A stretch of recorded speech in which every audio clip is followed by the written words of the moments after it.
Hey folks, welcome back to another episode of the Third Impact Anime Podcast. And this time, it's an actual episode instead of a Kotatsu Corner like we had last time. On this episode, we are going to be talking about our favorite, maybe not so favorite as well, anime that we watched in 2021. Not anime that necessarily came out in 2021, but just some of the stuff that we watched that we really enjoyed last year. It's going to be a somewhat casual conversation. We're not going to be doing any, big deep dives like we normally do, but we're just going to kind of go over a list of shows and talk a little bit about, why we enjoyed them, why we thought they were entertaining, or maybe some stuff that maybe didn't live up to our expectations. But for this episode, of course, I am Austin, your host, and I am joined by another wonderful co-host. Please introduce yourself, sir. Hi, I'm Bill, and my advice to you for watching anime is always have a co-pilot, because it makes the viewing experience more entertaining, and you're more likely to get through stuff faster. You've had a co-pilot to watch anime with for a long time. You've had multiple co-pilots, but I feel like last year I finally really took advantage of using Bill as my co-pilot because we got through 2.5 series last year. Yeah.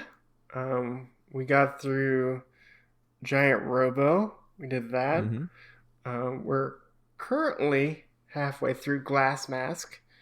Yep. And I think we did one other thing, but and we did Sound of the Sky, right?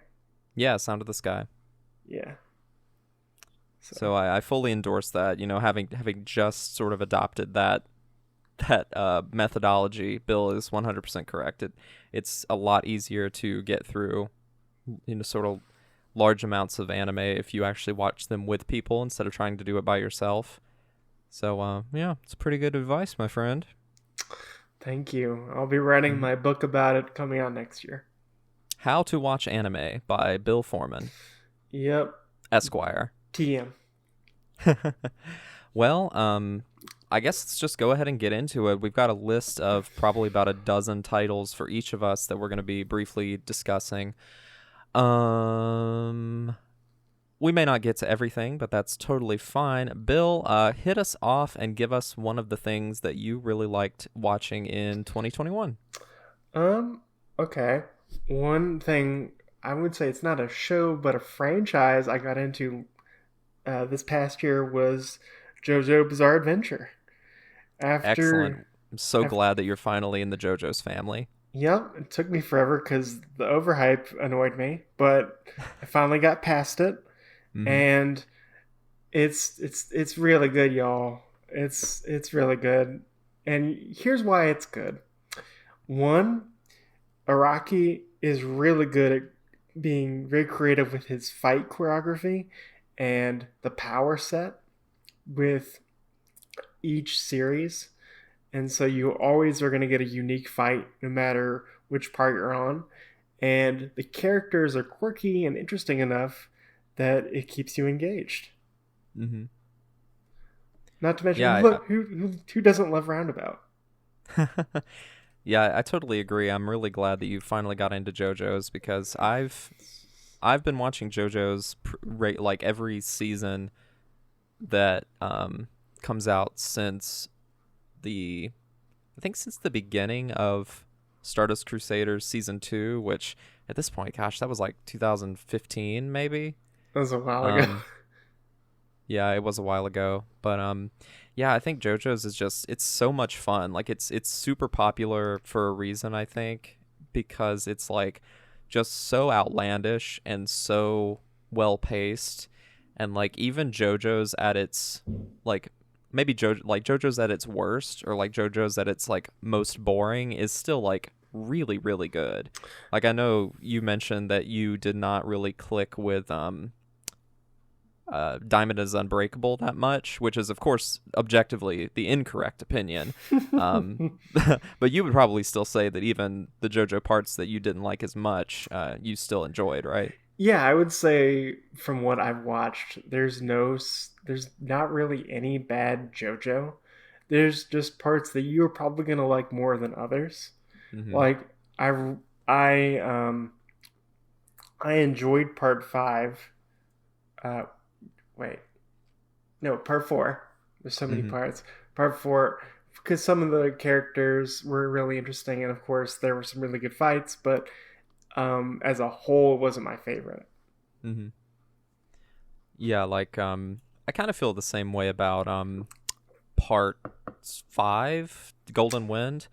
Like, I think in the pantheon of like JoJo's main characters, like Giorno might be my least favorite, but I still like don't dislike him. Like, I just find him to be like the least entertaining. But like his whole gang, like all of them together are a lot of fun. And I think that his villain in that part, while kind of derivative of Dio and Yoshikage Kira to an extent, is still like interesting to like for them to like have to deal with because his powers are so insane. Um, so That yeah, I mean, even again, like the JoJo's parts that I quote unquote like the least are still really really good. Yeah, and I think excluding the first 3 parts, if you wanted to just jump into um, one of the JoJo series, you could theoretically do that. Mm-hmm. There's some crossover, but it's not to where you need to know the continuity so bad. So Yeah.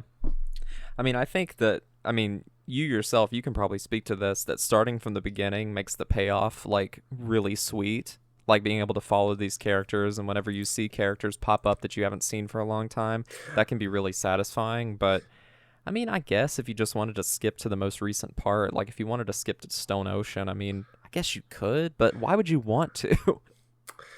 because some people are impatient, I guess, I and guess, but it and depends on what you're looking for. I Because, don't know. like, if, Also, we've talked about this before with the psychology of people just look at a large number of episodes and they're like, "Oh my yeah, god, I couldn't do that," and so some people are like, "Oh yeah, I can do that," and other that's people are like, true. "It's too much." Yeah, I mean, So JoJo's is pretty long at this point, and only insane people like yourself, no disrespect, oh no, I can know. start from the beginning. I'm insane. I mean, like I watched all of JoJo in, not including the new season Stone Ocean, Hmm. in 3 months. That's pretty swift. Yep. Hmm. I'm I can be a fast watcher when I'm really into something. Off the top of your head, do you have a favorite stand? Oh, uh, you know, I guess I'm really bad with names. Who was the main villain in Diamond is Unbreakable? Oh, Kira. Yeah, Kira's stand was just so amazing. I'm just like, how do you get out of this? Where he's able to not only pause time but rewind time. Hmm. So when that happened and you see that, I'm just like, well, how do they get out of this? Because he can just rewind every time they they go another alternative route, Hmm. and I didn't see that finale coming. Yeah, it was Killer Queen. That was his stand. Mm. And then Killer Queen bites the dust. His naming conventions are great. I agree. I can't think of one off the top of my head by name, but I really like the monkey stand from part 3. That's like on the cruise ship. Like that was really Uh, stupid. And that was like the first big revelation that like you knew that this season was gonna be just off the rails when they established that like, oh, by the way, animals can have stands too. yeah, like isn't there a there's a dog in that season, right? That has a There's a stand. there's a dog in a few seasons, but always really terrible things happen to dogs in JoJo's because Araki just has it out for dogs, I guess. Yeah, if you're a PETA member, don't watch JoJo. Yep. Well, I guess. Okay, I'm gonna pick one from my list now. So let's see. What do I want to talk about? Okay, so I think the first one I want to talk about is Wave Listen to Me, which is Mm. a fairly short anime that came out in 2020, and I watched that in 2021 and really really enjoyed it. The basic premise is that we have our main character, Minare Koda, and it takes place. It's like a very down to earth, like realistic slice of life story. There's nothing really fantastical or supernatural at all. It's just like a real world story. And she is this sort of she works part-time at a cafe, and she's like down on her luck. Like, she broke up with her boyfriend, and she's just kind of like listless and aimless, and just kind of a bit woe is me. But she's like really smart and has like a really big personality. And like one day, it's like shortly after she broke up with her boyfriend, she's like at a bar and just like ranting and like drinking and ranting to this complete stranger about it. And he's just like really fascinated by the way that she talks and like the way that like her personality in general. So he, without telling her, records her rant and then plays it on his late night radio show for all to hear, like as content. And she has no idea. The only way that she finds out is that she's listening to that radio station at a certain time period and hears her own rant, like her own drunken rant, playing on the radio. And then she runs over to the radio station, and basically the guy that recorded her is like a radio producer, and he's like, I want to give you a show because I really like the way that you go off about things. And first, she's really mad. I mean, obviously, she was recorded without her permission, and it was played without her permission. It's a terrible thing to do, but she ends up agreeing to it. So she gets her own like 3 a.m. radio time slot, and basically chaos ensues from there. It sounds very much like a coming of age story. A bit, but it's more like a coming of adulthood story because she is probably in her mid-20s, I would say, like transitioning into her late 20s, early 30s, that kind of. So millennial. Yeah, basically, yeah. She's a big millennial mood, I would think. She is, again, like really snarky and really what's the word? Kind of cynical, but not like depressing or annoying. She's just got this like charisma and energy about her. Like, she's very upfront, very says what she thinks, and really Minare is the core of the show, and I think she's the most enjoyable part about it. The rest of the supporting cast are really great too, but just like her as a character, she was probably like my favorite character in like any anime that I watched last year, because she was just so like full of energy and like a very unique character that you don't really see a lot in anime. Well, and I think it probably would connect to an audience because a lot of people in their late 20s, early 30s are still trying to figure their crap out. So you're going to connect to it. And for some reason, I always love like something connected to music. There's always like a youthful connection to music. There's a bunch of teenage Western movies that do that. And like one thing that I really liked is that like the show it's ostensibly about her radio show, but it's also about like just the drama happening in her normal life, which is all fairly realistic and also contextualized to be very funny. And like a lot of the things that she ends up doing for her radio show end up being really silly too. Like, she does this investigation of like a supposedly haunted apartment, but it ends up being like a totally like a reasonable normal thing that just happened by accident, but people think it's ghosts, that sort of thing. And then towards the end of the show, there's actually an episode where like I can't remember what it was. Maybe it was like a blizzard or a storm or something like that, and they end up doing like an episode where they have to use the radio as basically like a public service like announcement, platform. So it shows the value of radio as a tool for like emergencies and things like that. And I thought that was a really interesting angle for them to go in, where, most of the time it's about fun and games and about putting on a good show, but like radio and that style of communication has like a lot of real world impact and they can make a difference in their own little niche. You So know, I thought that was an interesting way to end the show. it's funny because Zombieland Saga did a same thing in their second season, Really? That's probably just where part of the show I haven't seen yet.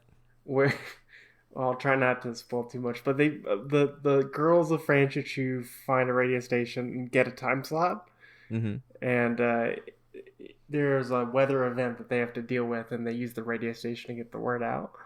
Oh, that's So so funny. so that's funny that that's in that one too. Well, So that was Wave Listen to Me, but you gave us a really great segue. So do you want to talk about Zombieland Saga Season 2? Unfortunately, I didn't finish it. That's on my list of things that I watched but didn't finish yet. But I did really like what I've seen. So what did you think of Season 2? I'll keep it brief because we talked about it in our spring 2021 episode. If you want to go back and hear more of our thoughts, but I thought it was good. It's basically, hey, did you enjoy Franchichu and want more time with them? Here's more time with them. And we're also going to do some lore stuff. I wasn't a big fan of the lore stuff. The finale kind of feels like they're going to do another season or a movie. But Just with like a yes or no, does Season 2 end like Season 1 where they like hint at something that they're going to talk about later? Yes. Ah, dang. It sounds like we're going to get a third season or a movie. I wouldn't be surprised.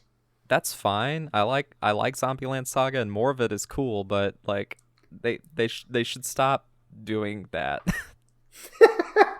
just follow up. Like, tell a complete story, please and thank you. But serialization, man, it's the future. But yeah, if you liked Zombieland Saga and the characters, it's a more continuation of that. Plus, they had the voice of Conan in one of the episodes, which was great. Like Conan O'Brien, the late night show host? No, Detective Conan. Silly. The better Conan. Fight me, internet. I feel like most people would agree with you. Maybe. But yeah, it was good.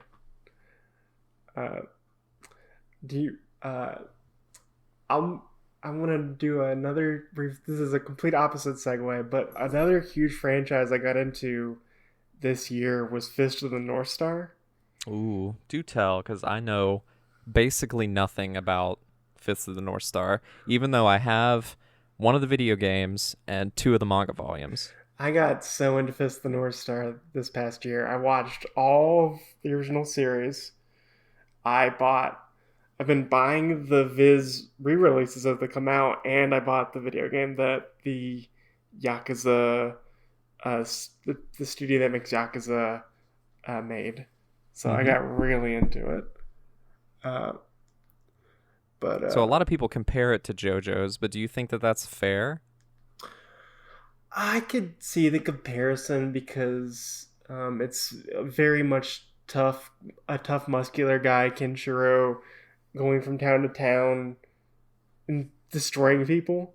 The fights aren't punching things really fast. The fights aren't as intricate, but I think just the sheer absurdity of it and just the weird setting, because it's basically Mad Max meets Bruce Lee meets a Looney Tunes cartoon in terms of its absurdity. Like, the deaths are so absurd that you have to laugh, and it's so over the top, and the over the topness and is what makes it great. And I will also say, even though it's not an anime, the manga is great. Like, Tetsuo Ohara's art holds up amazingly well.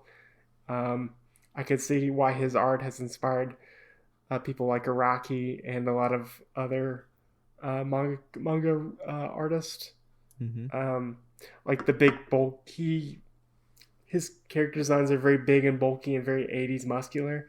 So you can kind of see that look in like early JoJo, and you can see that in Dragon Ball.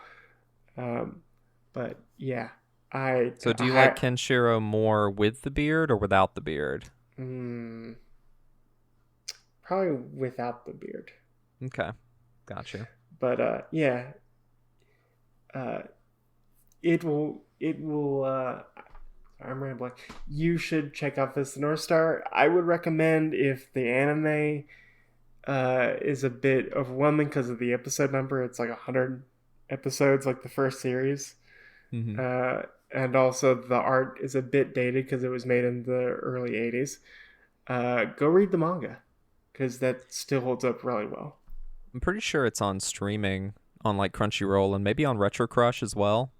But I know you can get the movie and the complete series from Discotek on SD Blu-ray, which is a really cool format that they do if you're not aware of it. Yep, and Viz has been re-releasing the manga every 3 months since last year. Yeah, and I've got those first two. I know you've been collecting them, like you've got all of them, but yeah, they're really nice. Like they're comparable to those to the JoJo's sets that they've been releasing for a number of years at this point. Yeah, it's nice. This is a tangent, but Viz has put out some really nice releases. Like I love how they do their Viz signature stuff and their hardcovers for Jinji Ito and JoJo and Fist of the North Star. Like they're really well made. 100%. I agree. Um, well, let's see. What do I want to talk about next? Well, maybe let's talk about something that both of us watched. Let's start with the one that we didn't like as much, Sound of the Sky. Sound of the Sky is a 2010 slice of life anime, I would say. But it's like slice of life / military, kinda. But the military stuff is more of just an aesthetic choice Until and the like very a end. context until the very end, which I know you didn't really care for, and I also kind of don't care for. But anyway, it basically follows this young girl whose name escapes me, who comes to this small, like what looks like a European town, like circa the early the early 1900s kind of feel. Like the whole aesthetic of the show is it feels like Europe during World War II kind of World tone. War One. I would say World War One, yeah. Yeah. Turn of the century, that sort of early 20th century kind of vibe. And she comes to this town on like a military dispatchment where she's going to be like a trumpeter or something, and she falls in with this group of other women and girls who are already stationed there as like this small unit that basically like oversee the military stuff in this town. And she gets there, she meets them all, and they have daily adventures, whether it's just whether it's like the monotony of military tasks or like getting really drunk and having like, what was it, like a water balloon fight? I can't remember.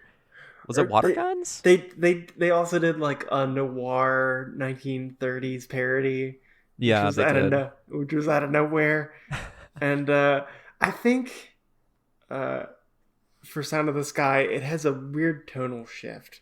Yeah. Because Calafina, who's most famous for doing all the music for Madoka Magica, does the opening. And it's a great opening. It's very pretty. And the animation itself is really pretty. It's like stained glass. It looks like it's going to be like a serious show based off the opening. Like it's going to be something in the vein of Madoka. But it's not.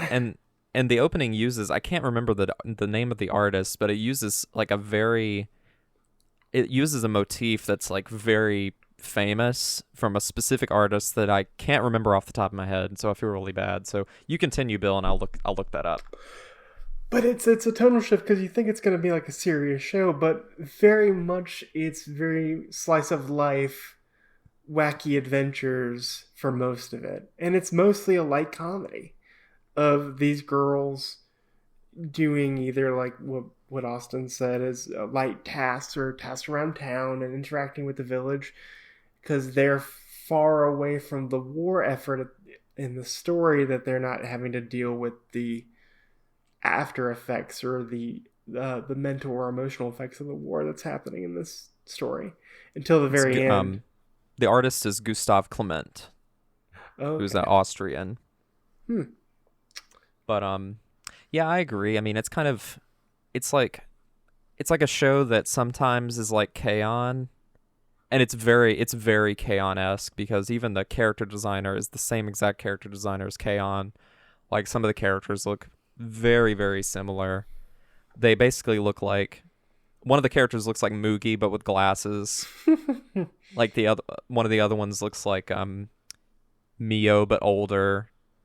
Um this is not a K-On! Character, but one of them looks like Nico from Love Live like 5 years before Love Live came out, which is funny. Kind of acts like Nico too. Yeah, But and I'll go ahead.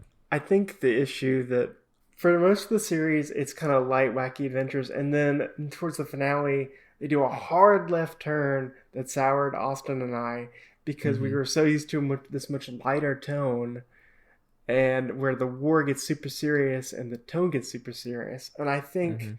the California opening, while beautiful, does not fit the tone of the show, and it's a bit jarring. Like if seeing the serious Calafina music with the art style, and then you get a wacky adventure, and it kind of has a "we'll see you later, folks" ending. Like we gotta Oh, wrap absolutely. we gotta wrap it up because we only have so much time, Which and I think on that note, had this show maybe had it had more um maybe more broad tonal consistency, because I don't mind the idea of like interspersing wacky adventures with like serious war stuff, because even in war movies there are moments of levity, right? um mm, and I don't mind the idea of them exploring the relationship that these girls have with each other and with their world, because they are very young. I mean, a lot of them are kids, some of them are adults, but you know a few of them are kids. um so I think exploring that sort of like child soldier angle would have been really interesting, but they don't really ever go there, which is really surprising. And like there's a whole like subplot with one of the girls being like part of the monarchy or something like that, and that's very underdeveloped. Um so it just feels like sort of this pot of disparate elements that maybe could have worked together better had they had maybe more time or more, maybe a better structure broadly, but it kind of just ended up falling flat. mm. Well, sticking with what we kind of watched together, let's talk about Giant Robo. Okay. So Giant Robo is, I mean, I think that you can agree to this, is like one of the most hyped shows that like I know of. Like it seems that the people that love it are just like absolutely head over heels for it. Yeah, I Um think a lot of kind of the uh, older than me set of people who are on any Twitter mhm. love Giant Robo. Mhm. And I can see why. Because at the time, you probably, the one thing I'll give Giant Robo is that it has beautiful, gorgeous animation Top tier, truly. that you would never see today because no one Mhm. would have the budget to do it. And just the sheer scale of it, too, is astounding in terms of what they're doing with this story. Mhm.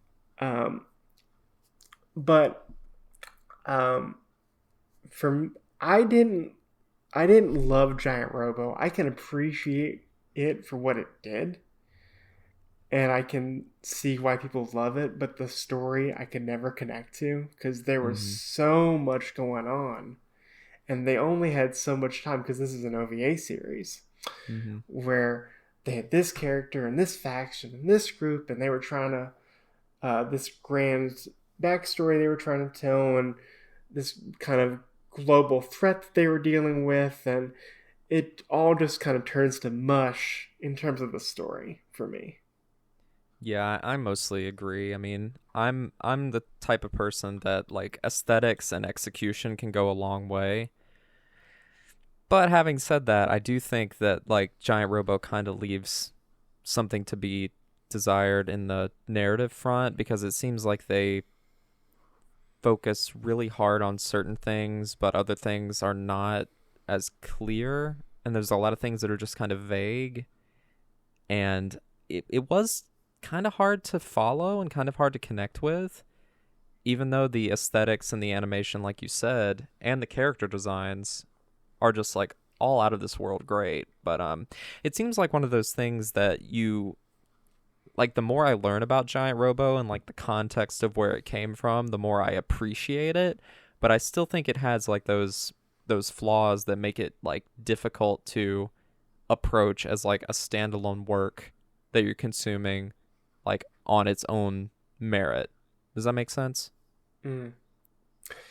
Yeah, I feel like I can appreciate it for what it accomplished Mm-hmm. and the sheer scale of it and just the guts to go for it.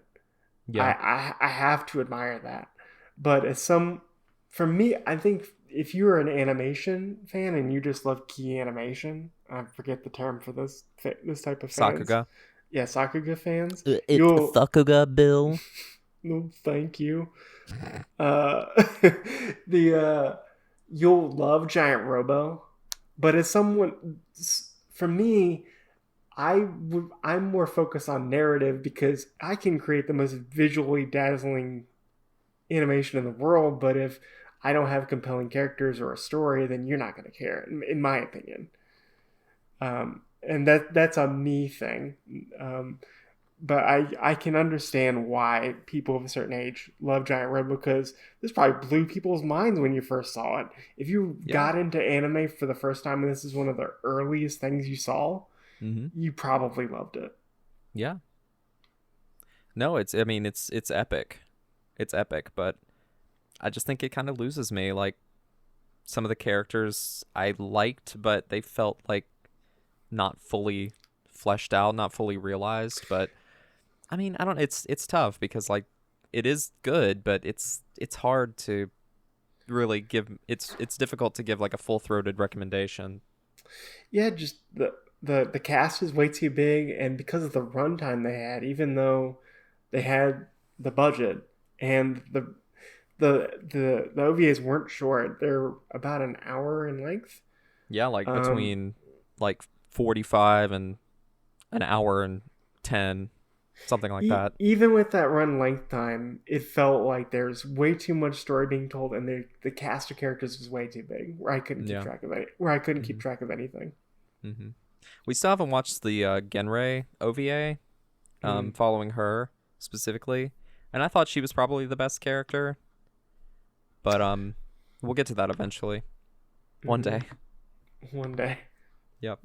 And I will say, I really liked the character designs specifically. I don't know if there's any connection here, but I really liked them specifically because they reminded me of like my favorite art styles of like the Cell era of Lupin the Third.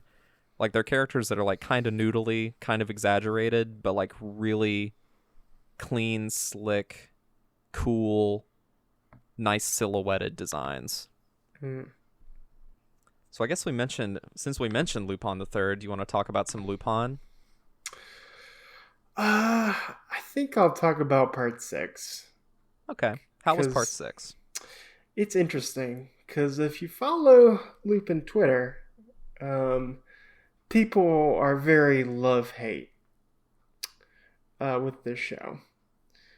And I think the problem with it is its story structure, where they've been telling this ongoing story of Lupin with Sherlock Holmes.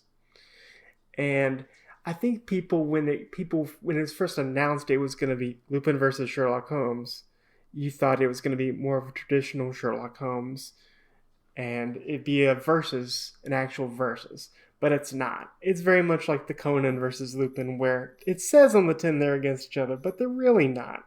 And it's also in a modern day setting, which some people really don't like Lupin the Third in a modern day.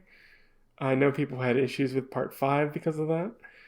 That's so odd to me because it feels like every time, like Lupin's of course been around for like half a century, but like most Lupin takes place in the modern day of its respective time. Like, it seems like the Lupin specials from the 90s all take place in the 90s. The ones from the 2000s take place in the 2000s. Like, it just seems like a weird thing for people to complain about. Yeah, and I think also just watching it weekly is hard because with an ongoing story that they were doing, it was hard to keep track of like, okay, what happened last episode? I forget. And what they would do is they would do some Sherlock episode and then they would take a break from that and do a one-off episode. Isn't that the same thing they did in part five? Five. Part five, yeah. The way part five worked was they usually did 4 episodes that would be like a story arc, and then they would do an homage episode that was usually like, here's a pink jacket episode, here's a red jacket. And I think what made that work is you had more of a concurrent storyline in part five, and more the episodes in part five felt more kind of standalone with an ongoing story. Whereas in part six, it feels like if I want to get the Sherlock story, I probably just need to binge it. And from what I've heard, people have said, "Oh yeah, now that I watched it all back to back to back, it makes more sense." Okay, so do you think maybe had they changed the structure of the show, maybe it would be more? Maybe people wouldn't have so much of an issue with it. Like maybe do like, I don't know how long it is, but like a 13 episode arc where it's the Sherlock Holmes thing, and then a 13 episode thing where it's all the other stuff. I think if they went in more with telling you like what it was going to actually be, because I think people thought with all the teasers it was going to be Sherlock Holmes versus Lupin. Holmes versus Lupin versus Conan. Yeah, just their marketing versus Freddy versus Jason versus Ash. If their marketing was much clearer about what it was, I think people would be less annoyed. And I think if their episode structure was more clear and we didn't have those one-offs in between, it would make things a bit easier. Listen, kids, don't ever let marketing fool you because sometimes marketing is bad. Yes. Also, Mamoru Oshii comes back to direct anime for some reason, where he directs 2 episodes. It seems like people have like generally liked those, even if they're not what they expected. People were mixed on the first one he did, which was like an homage to Hemingway. Mm-hmm. And a lot of the episodes are kind of like, here we're referencing this very classical literature. Some of them I have no idea what they were until I saw the episode. And the other one he did was insane, and I loved it. So I won't spoil it because I want more people to see that one. But yeah, it's been a mixed bag, and I would also say like I think people went in with bigger expectations than they should have because it's modern day Mamoru Oshii. He's not the Oshii of old anymore. No, he's not the beautiful dreamer Oshii anymore. He's not the wacky Urusei Yatsura. He's still very much like Ghost in the Shell 2 Oshii. Or Pat Labor 2. Yeah. Oshii. For real. Did a Basset Hound show up? This is very important. No. What? I don't remember. Okay, there's no... It can't be Oshii, then this is an imposter. Well, you mentioned classic literature, and that gave me actually a really good segue to talk about my next thing. I finally watched something that I have owned for, I don't know, like 7 or 8 years that I've tried to watch a few times but never got into. It is a movie actually released on DVD by Tokyo Pop. Remember them? They released a few anime on DVD, and this is one of the movies that they released. It's, I think, late 90s, early 2000s short movie directed by Shoji Kawamori, who's the creator of Macross. It's called Spring and Chaos, and it's a biopic of the author Kenji Miyazawa, who is a very famous Japanese children's author and just a generally famous Japanese author, generally speaking. And it's basically like a very surrealist, like interpretive, but like partially biographical sort of story of his life and some of his major writings.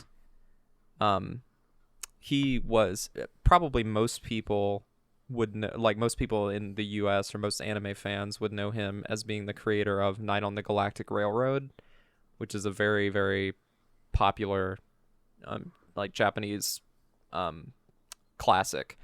And it has a movie adaptation that came out in the 80s that Discotek has had on Blu-ray for a long time. It's a very good movie. You should check it out, especially if you like weird space stuff. But just like Night on the Galactic Railroad, the characters in Spring and Chaos are all depicted as cats, like anthropomorphic cats. And I thought the movie was very, very good. I wish that the transfer was better, but it was like an old Tokyo Pop DVD that doesn't really look all that great. I would love for there to be like a newly updated Blu-ray edition of the movie, but I think it's like in licensing limbo, or it's very out of print at least. But I really enjoyed it. Some of the visual some of the visuals in it were really surreal, kind of to sort of symbolize the imagination process, and like to visualize Miyazawa like creating things. So Shoji Kawamori does a really good job at executing sort of these weird surrealist imagery throughout a story that's like fairly grounded, except everybody's a cat. It's just a really interesting movie, and it's only about an hour and 10 minutes. And it's interesting because you don't get a lot of anime biopics. Like the only other one that I could think of is Miss Hokusai, which is about the daughter of the famous painter Hokusai, who did the Great Wave off Kanagawa, and she was an artist as well. So it's basically a biopic about her life in the shadow of her father and also her own work. But that's like the only other one I can think of. So it's kind of, it doesn't have many peers. But I would definitely check it out. It's probably uploaded on YouTube or something. But if you are interested in, if that sounds interesting to you, if you like biopics, if you liked Night on the Galactic Railroad, you definitely should check it out. Well, you're just telling me two movies I need to watch because I still have not watched Night on the Galactic Railroad. And yeah, you got to check it out. It's definitely a sleepy movie. It's very sleepy, but it's really good. And this one. But okay, so this next pick might trigger some fans of old, but this past year I watched for the first time Haruhi Suzumiya. Oh boy, the TV series and the movie, and okay, I kind of hated it. Oh, don't tell Ryan. Well, okay. So here's what we did, because no one told me which order to watch it, because I know like there's the broadcast order that goes out of order and there's the chronological order. Uh-huh. Nobody told me this. There was no definitive choice online to bias. There was no definitive choice. Mm-hmm. So watched. How did you figure it out? My friend and I, we found a guide, and we watched it in chronological order. Ew. Okay. Well, no one told me. That's my 2 cents. But no one told me. Yeah. But nobody told me that was the wrong order.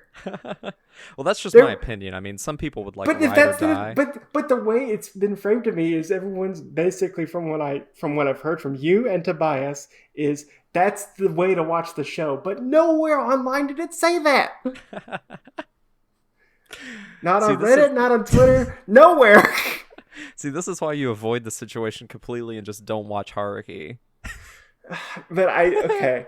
So maybe I think reason why people say don't watch it in chronological is because the weirdness is what makes it fun.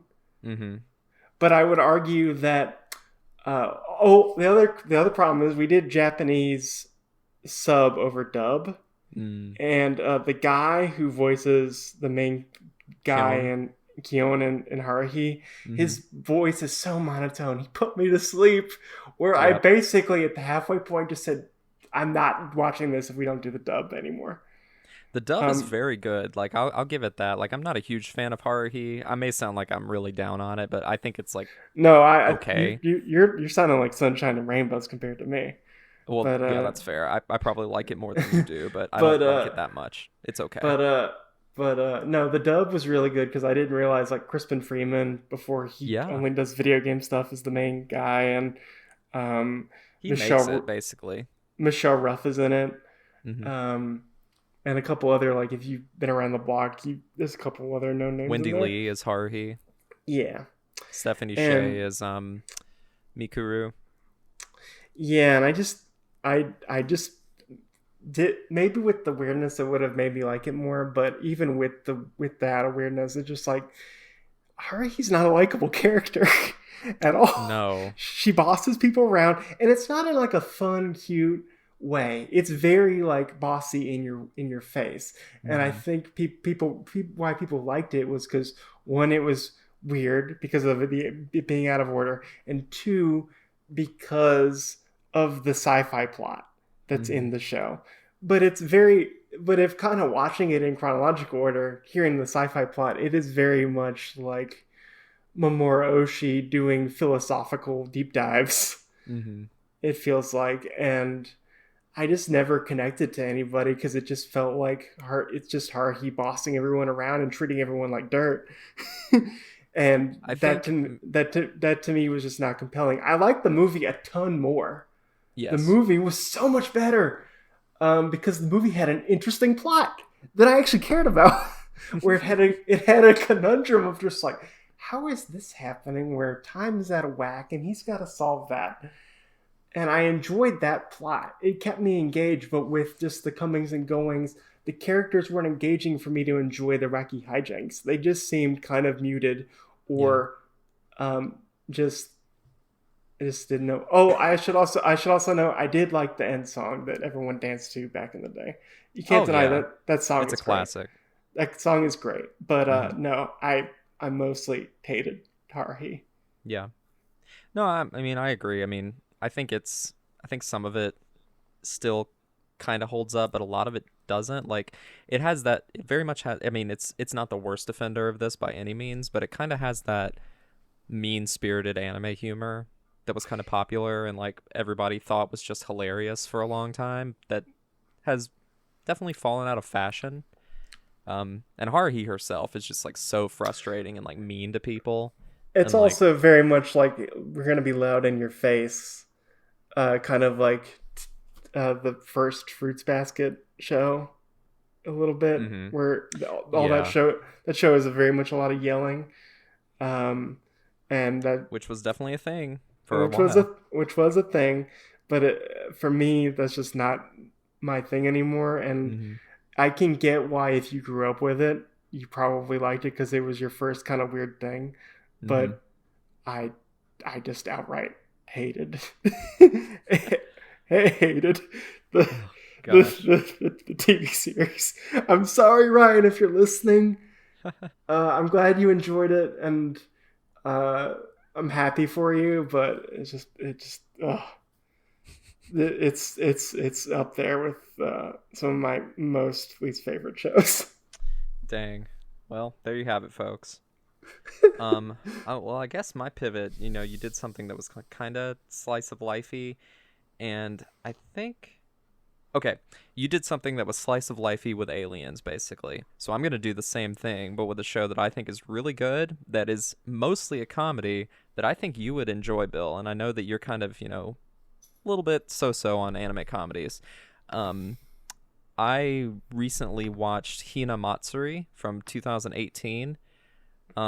It is a show that is again mostly slice of life, but it's like this alien girl who looks like a normal, Japanese middle schooler Mm. crash lands in the apartment of a 30-something Yakuza member in Japan and basically A, ruins his life, and B, like makes his life way better.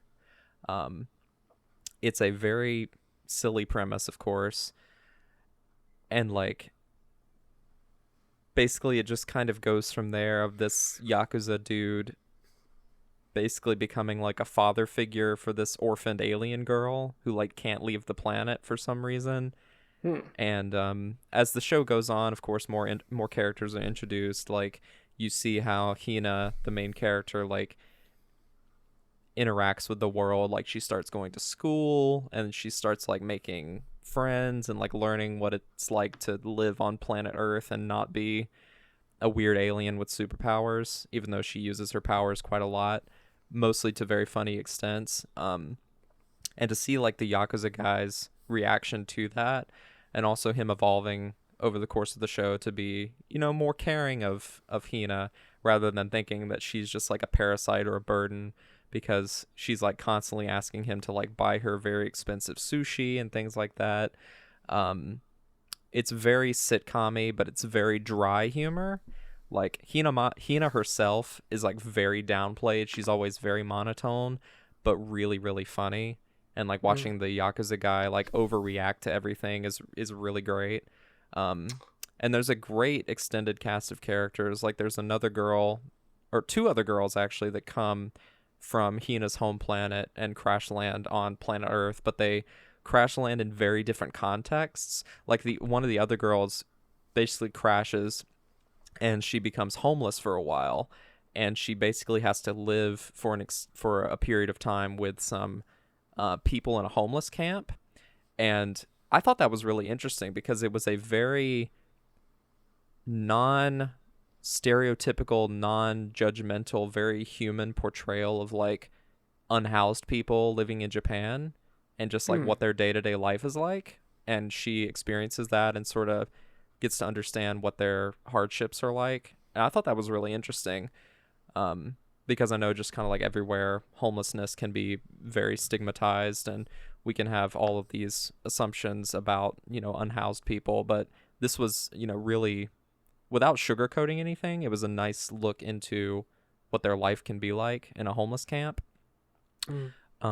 Additionally, there's like this incredibly hilarious side story where, due to some wacky hijinks that I can't even remember, one of Hina's classmates, who, mind you, they're in like middle school, so they're like 13 years old, she ends up becoming accidentally having to work as a bartender because like she gets mistaken as an employee or something, and she ends up becoming like a mixed drink like wonderkind, and like can make the greatest like cocktails and shots that become like renowned all across the city, and like the bar gets really popular and she becomes this like amazing bartender, but she like can't tell anyone that she's 13.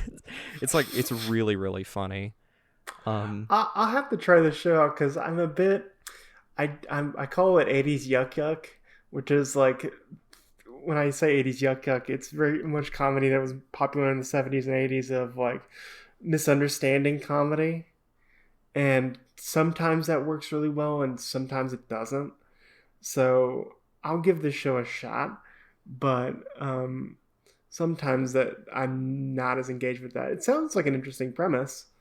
It is, and again, I think I would recommend it to you because I'm somebody that also doesn't really click with anime comedies all the time, but because it's more dry, and very earnest in like the interpersonal relationships of the characters, I think it's really special and really worth checking out. I would love it if they made a second season, because just all the characters become like this big, weird, dysfunctional family. It kind of reminds me of Barakamon a little bit. I'm not sure if you watched that one, but again, it's another like fish out of water situation where, you know, a guy from a very different lifestyle in another place comes to a rural Japanese town, and basically has like develops a found family of like a bunch of weirdos, and like Hinamatsuri is very much that way. So I like them a lot. I know explaining like why comedies are good is like difficult to do because you either find it funny or you don't, but I was under the impression earlier that it was just going to be kind of like this wacky, surrealist kind of romp, but it's more about the characters and their interpersonal development over time, in addition to being like a weird, silly romp. So I think it has a lot to like. Well, since you mentioned the description of dry, I'm going to bring up Godzilla Singular Point. We're on a roll with these very appropriate segues. Okay, knowing you as a friend, I think for a good chunk of people, We're not friends, Bill. Godzilla. Oh man, on the podcast you're gonna reveal this? Oh, you know, just a podcast divides, guys. Thought you should know that. We'll talk about more in our therapy session after the podcast is over. Uh, but no, what was my point? Yeah, speaking of drag, I think Godzilla Singular Point kind of would be described as kind of polarizing, I think, to some people. Because did you like Ghost in the Shell standalone complex and a lot of talking? Did you like LOGH and a lot of talking? Then I would recommend Godzilla Singular Point, because this show loves to get into the minutia of its technobabble and its lore,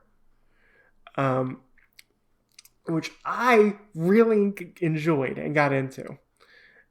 For some people, that's a big turnoff. And I think if you were hoping to see big kaiju monster fights, you got some of that, but that wasn't really the main focus of the show.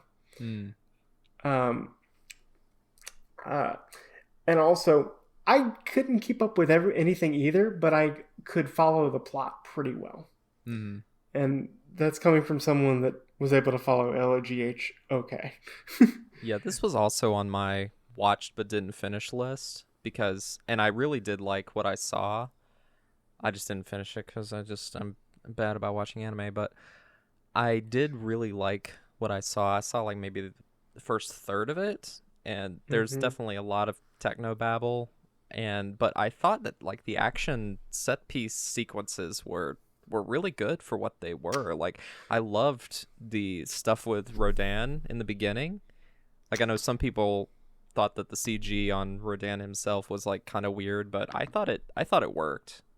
I thought all the CG for the show, for what they had to do, worked pretty well. It didn't seem too jarring for me. I really loved how they did Jet Jaguar. Yeah. I thought that was a really neat take. Yeah, he does. Jet Jaguar is a bit different in this series, and I thought the animation they did with Jet Jaguar looked pretty good. And they did tease we're gonna get a season 2. Who knows whenever we're gonna get it, but it is continuing. It would be really funny if they called it like Godzilla Double Point. Then the third season will be Triple Point. Yep. Yeah. So I would say if you're a Godzilla fan and don't mind a lot of technobabble and a lot of lore, then you'll probably like Godzilla Singular Point.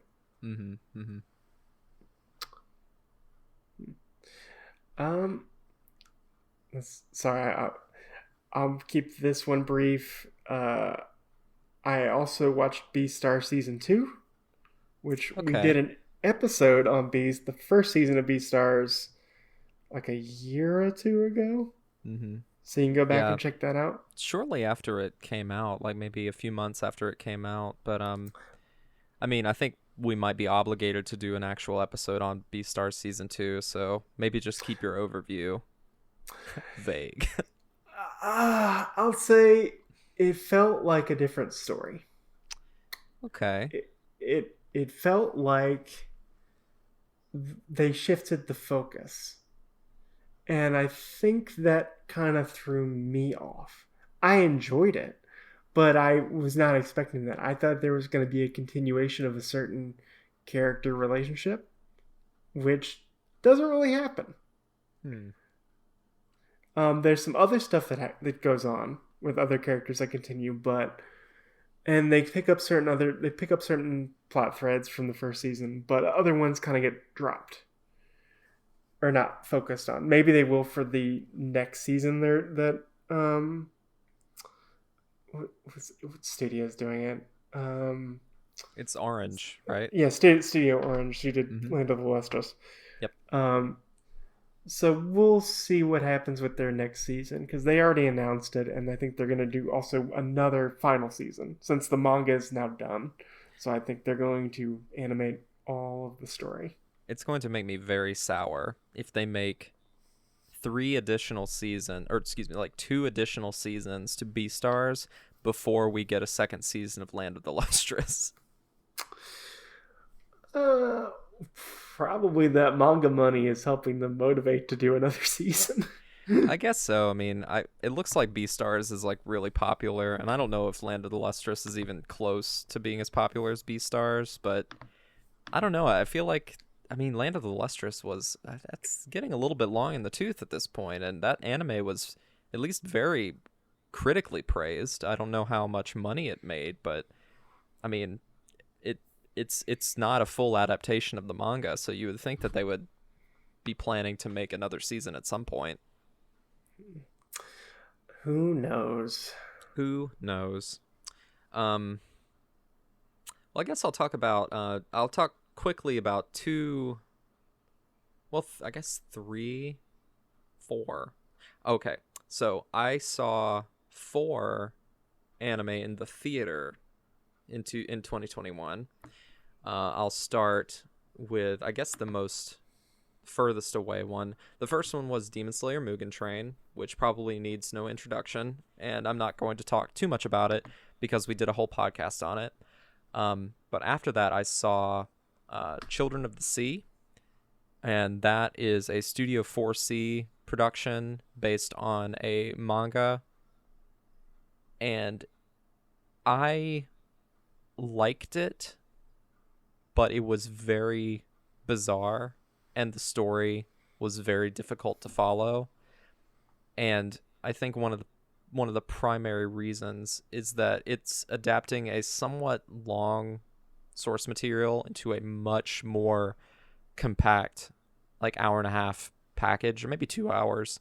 Hold on a second. And the movie itself was visually absolutely gorgeous. Like, Studio 4C does some incredible work, and apparently this particular production was especially grueling for the animators over at that studio, which is not cool. Animators deserve to be, respected and given enough time and money and time off to be able to make good work. So crunch is bad, kids. But the movie itself was just like an absolute like feast for the eyes. It's probably one of the most surreal and visually interesting anime that I've seen in a long time. But again, sort of the story was very difficult to follow.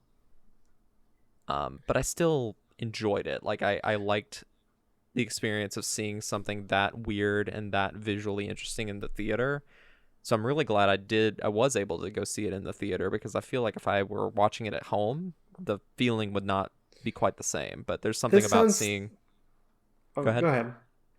If you, I was just gonna say this sounds like a Tobias joint. Like Yeah, Tobias would really dig this. we went to go see it together, and I definitely think he liked it a little bit more than I did. But I think we both were in agreement that the story definitely took a back seat compared to the visuals.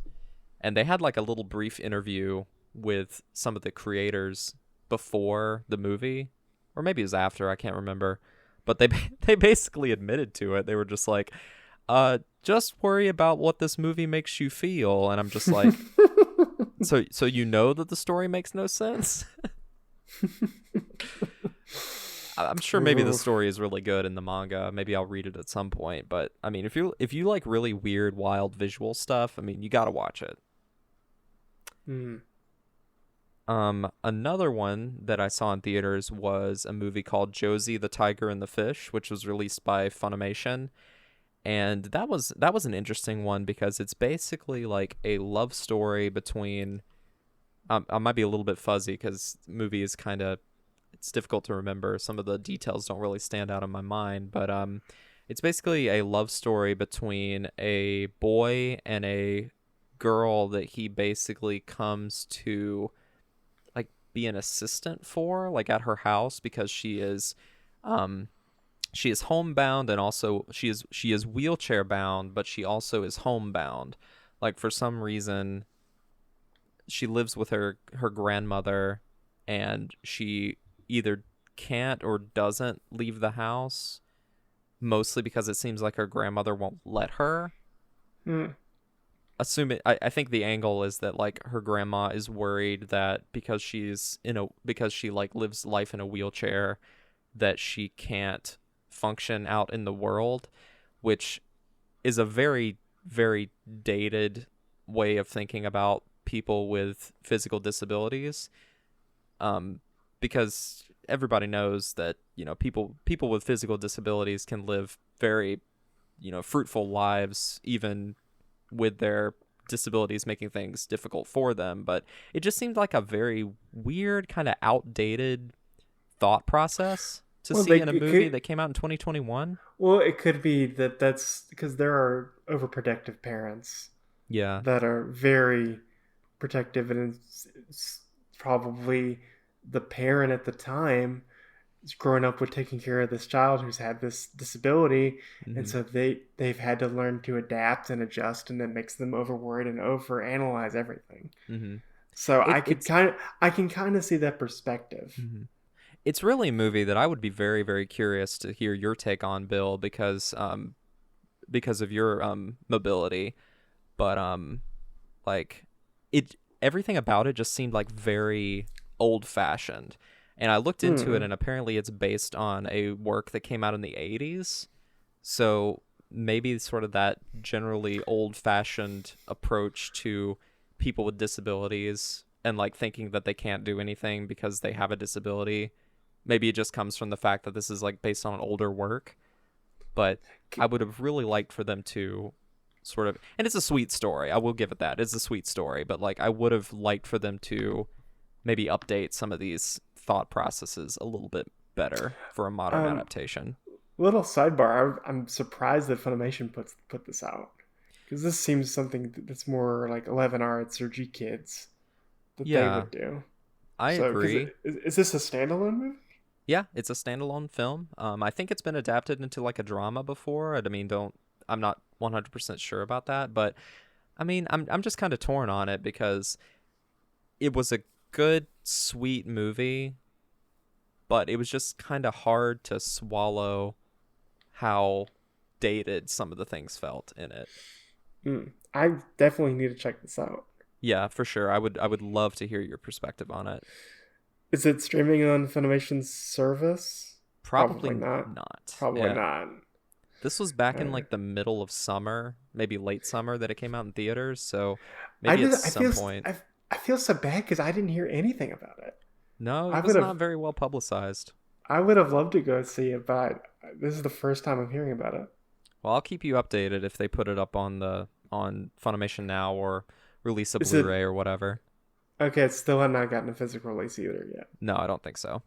That's a shame. The last thing I wanted to mention, all the anime in theaters, and this is something both of us can talk about. We got to see Macross Plus.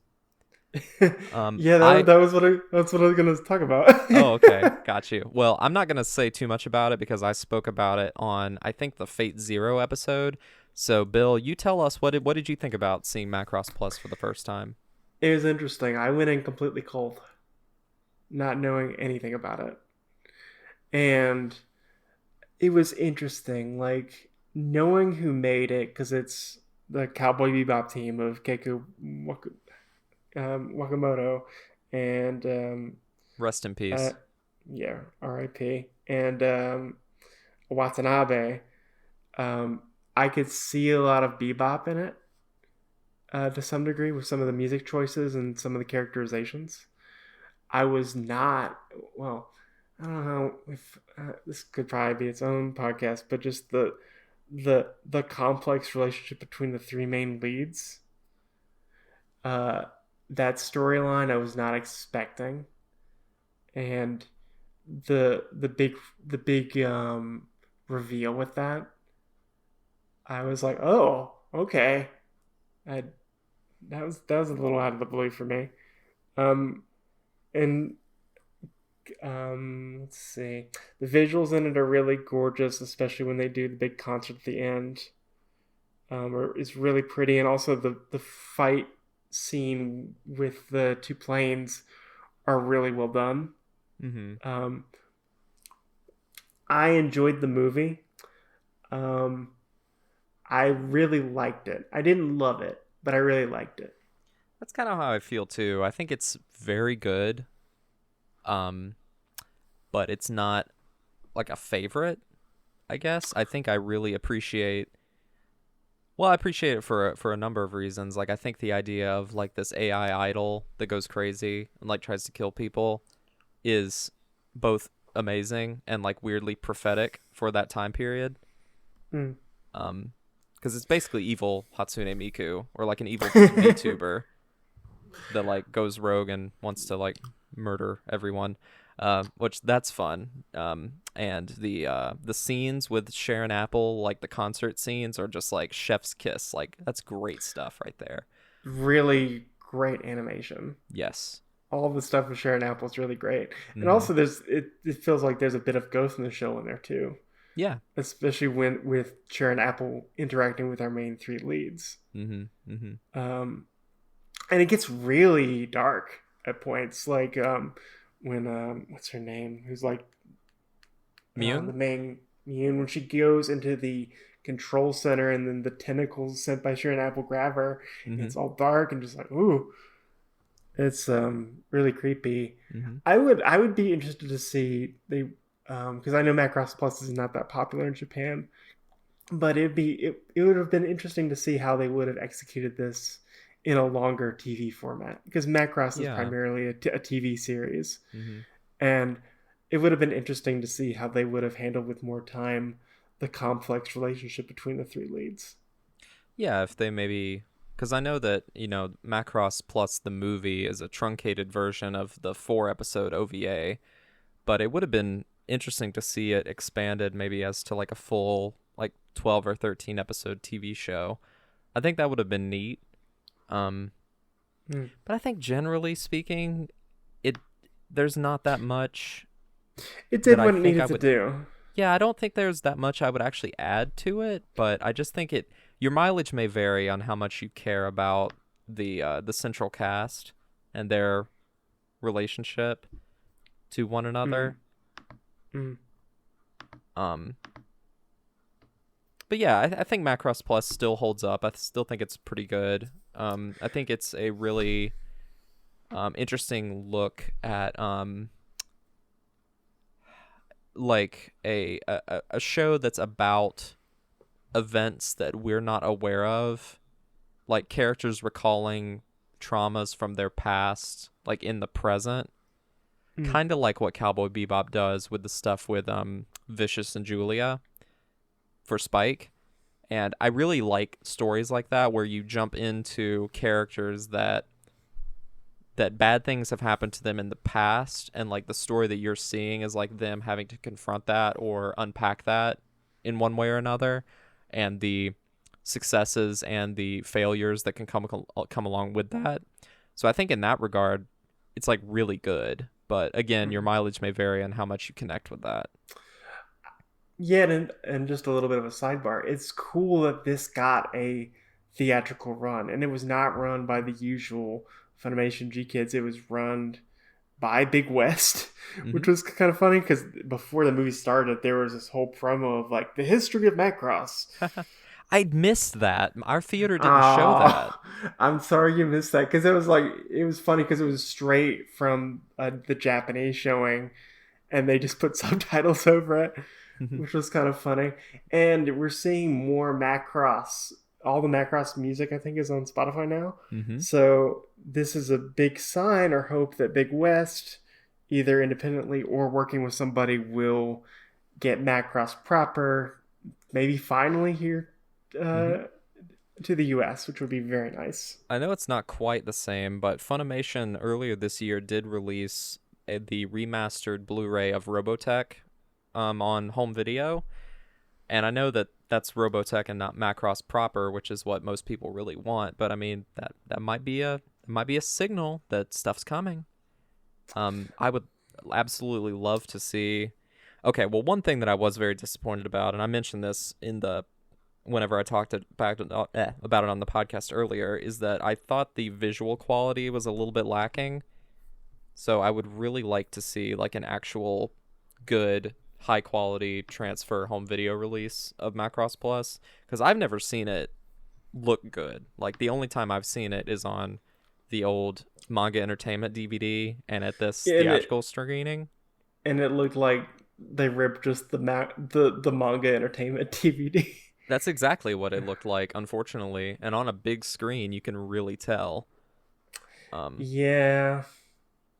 But I would love to see like an actual HD version of this at some point. Hopefully they didn't lose the masters. Oh yeah, I mean, one of our friends, Jamie, he has the Japanese Blu-ray of it, and he said it looks great. So the HD materials definitely exist. That's good to hear. Yep. All right. Well, where do we want to go next? Well, I just talked about 3 things in a row because I guess technically Macross Plus was in my group of 4. So please, Bill, you go ahead and pick another show. I'll do a bit of rapid fire. Okay, cool. Because some of these shows we've talked about on other podcast episodes, like for our spring episode, we talked about Odd Taxi and Megalobox Nomad. Both are really good. Nomad has a great continuation of the story that I did not expect, and someone dealing with a traumatic event and dealing with addiction. It's a great story. Odd Taxi, I felt was a little slow at first, but I didn't really connect to it into the 4th episode. But once it got going, it was a really fun, interconnected mystery between these different people that I really enjoyed. Laid Back Camp Season 2. If you liked Laid Back Camp and it gave you a warm hug, it's more of that. I liked that they showed that camping isn't exactly perfect all the time, which was a nice thing to do. It is a crime against myself that I have not watched any of Season 2 of Laid Back Camp. Or Megalobox Nomad. No, I've watched about half of that. I really do like it. I think I like it more than the first season. Yeah, when we were doing our spring review, Tobias and I were going back and forth between Odd Taxi and Megalobox's show of the year. While I think Odd Taxi was great, and I don't know what they're gonna do with that supposed movie. Mm-hmm. I feel it's just gonna be a recap movie with some new scenes. That's kind of what I feel they're gonna do. It's gonna be an alternate reality retelling of Odd Taxi, just called Normal Taxi. No, Even Taxi. Got me there. Let's see. My Hero Season 5. I felt the first half I was not really engaged with because it's basically a fight with Class B again, but with different powers, and I was kind of bored by that format. From what I've gathered just through cultural osmosis, it seems like My Hero lately has been just doing a lot of retreads. Yeah, a little bit. It feels like, I think Daryl Surratt has mentioned this with Shonen Jump titles where it's a writer or the creator will say, okay, I think I'm done. And then the editors are like, but why not continue? It's popular. Just keep going. Keep going. And it feels a little bit like My Hero, like Food Wars, should have ended sooner rather than later. I'm still enjoying it, but I kind of feel that he could have ended it soon. I think he says he's nearing the end, but yeah, I thought season 5 was okay, especially when we got to the villains who got more of a spotlight. But it was a mixed bag for me, which was funny because the person I watch it with felt the reverse and felt season 4 was the mixed bag. So it's funny. Let's see. Yeah. So I think those are most of my rapid fire. Other rapid fire one. Wait, sorry. Yep. I'll go to you since I named a lot, so Okay. it should be your turn. Well, I'm just going to go ahead and rip off the Band-Aid. Both of us have seen this. Evangelion 3.0 plus 1.0, Thrice Upon a Time. Whoa.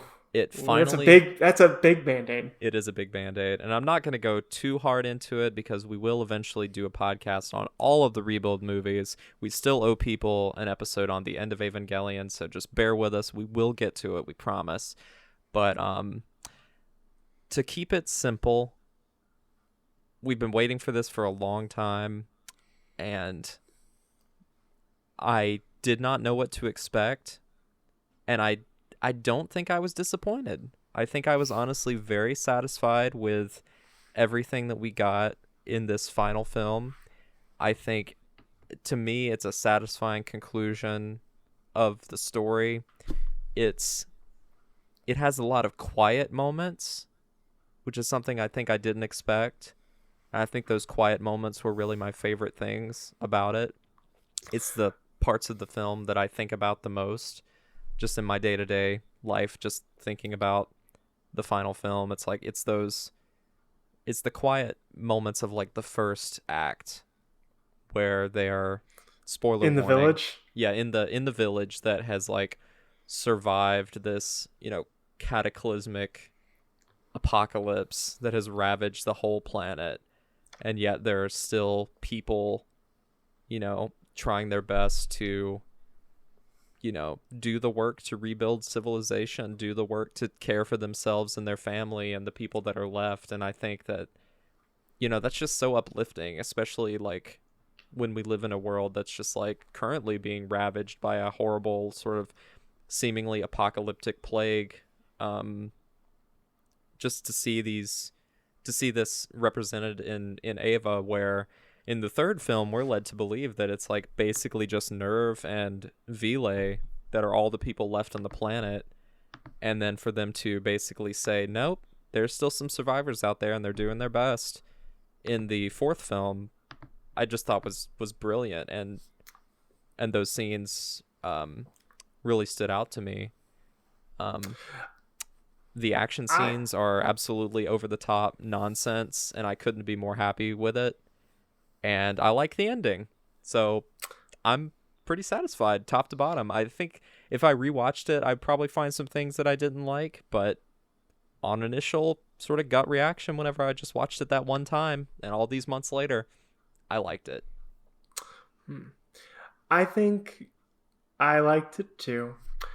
I think for me, I was surprised of how hopeful it was. It's the most hopeful Ava thing I've ever seen.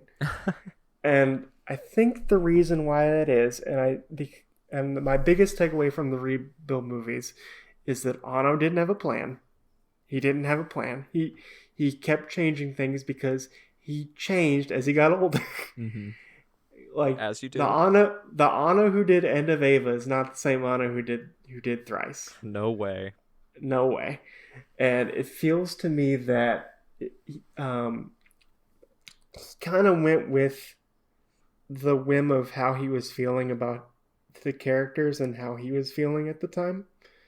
And I think that's fine. And I think it's funny because in culture, we always want a grand plan. Like, people complain about the franchises not having a grand plan, and I feel like cough cough Marvel, cough cough Star Wars. I didn't want to say those names and get angry comments, but yeah. Plans change and people change, and I think each film kind of reflects what he was feeling at the time. Mm-hmm. And I think that's fine. If you're looking for a cohesive plan, don't do that. And you still got your usual Ava things, like there was a big lore dump where Gendo did a big lore soliloquy that I didn't understand, and likewise, the action scenes are really good. And I know people hated the village, but it made sense because 3.0 is so intense, so heavy. After 3.0, if you watched it back to back, you would need a breather.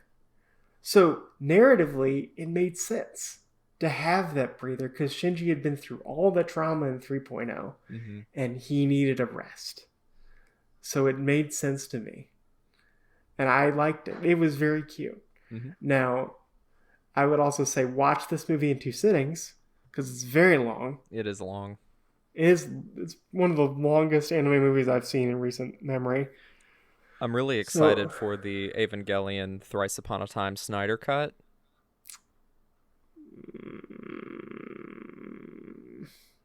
I'm making groaning noises. I thought you just hung up. Like when I said that, you went silent. And I'm just like, oh no, Bill hung up. But my big takeaway was just like, well, it's not about the plan. It's about how it's executed. Mm-hmm.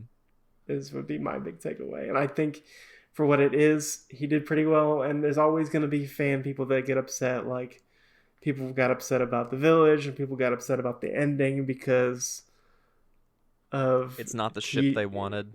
It's not the ship they wanted. You're never gonna win. And guess what? You have fanfic.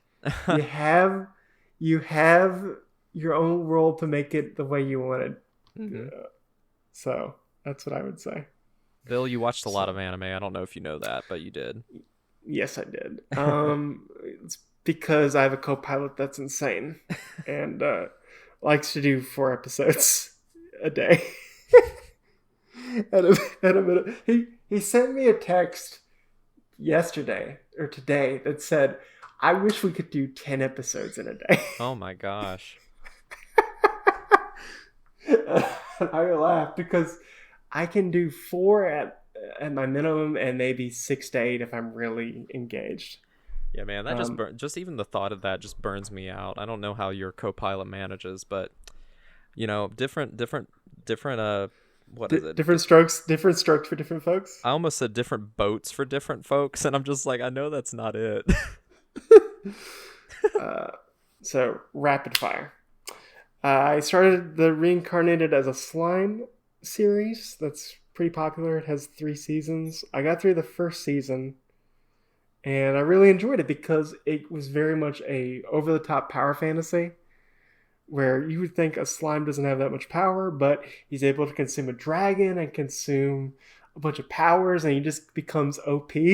And he's able to basically create these disparate creatures and say, hey, let's form our own country and be friends. And it's very sweet, and also just it's a fun power fantasy. It is another kind of isekai type show, but I liked this one because it didn't have the usual isekai tropes of Rome.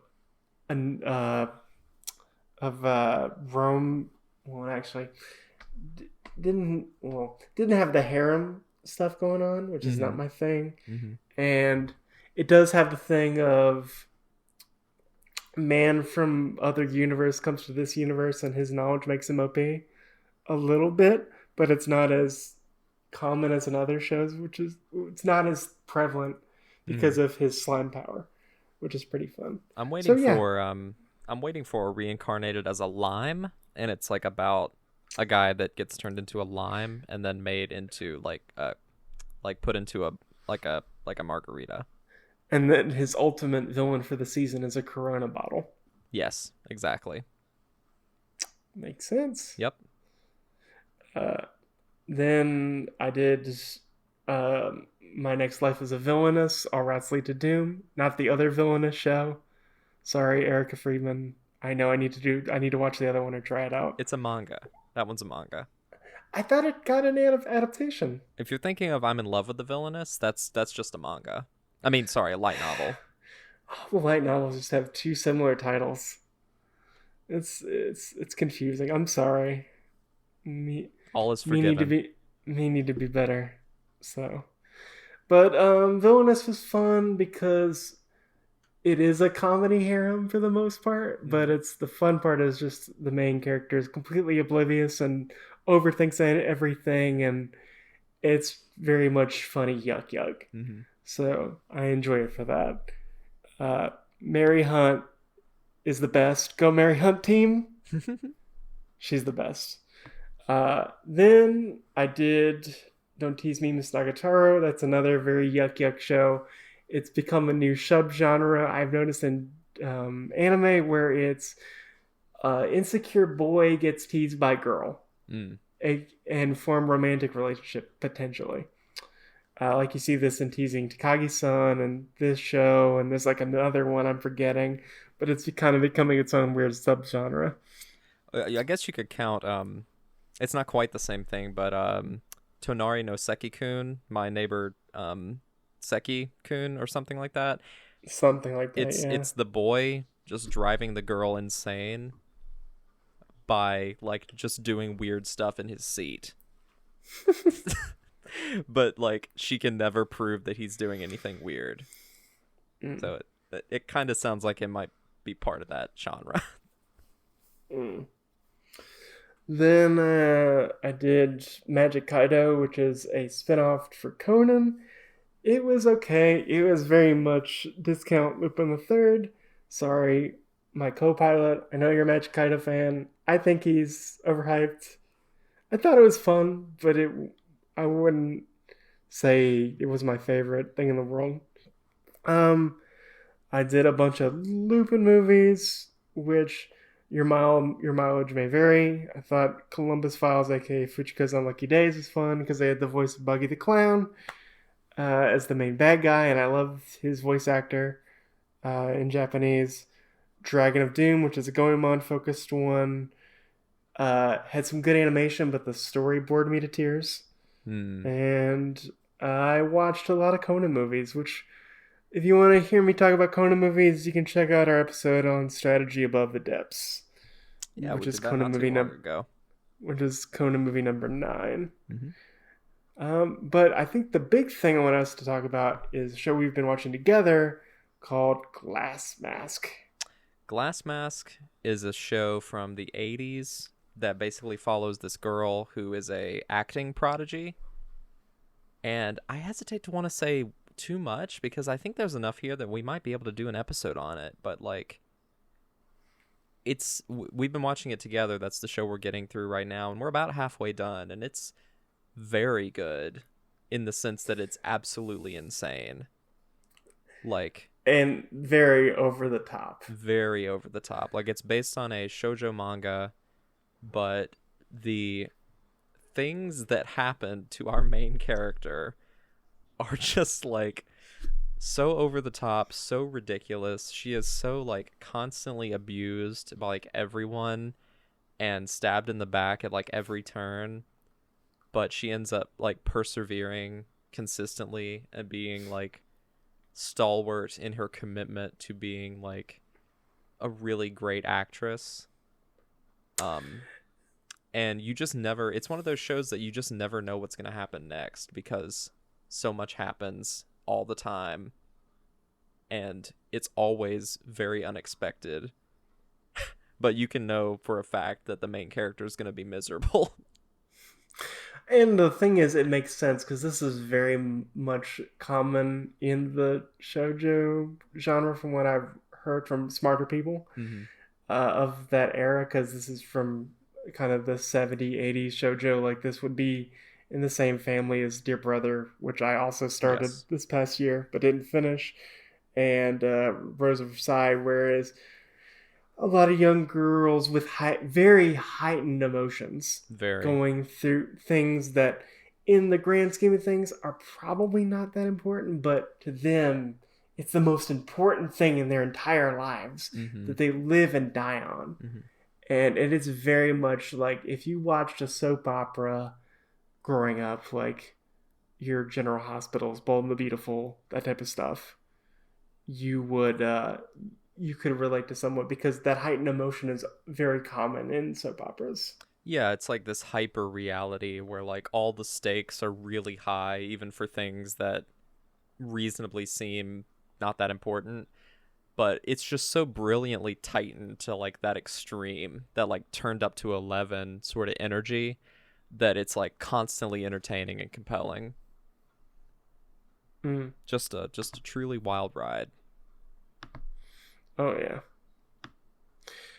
And then I guess my final thing is this year I finally took the big dive into a major franchise that a lot of older anime fans know very well is Mobile Suit Gundam.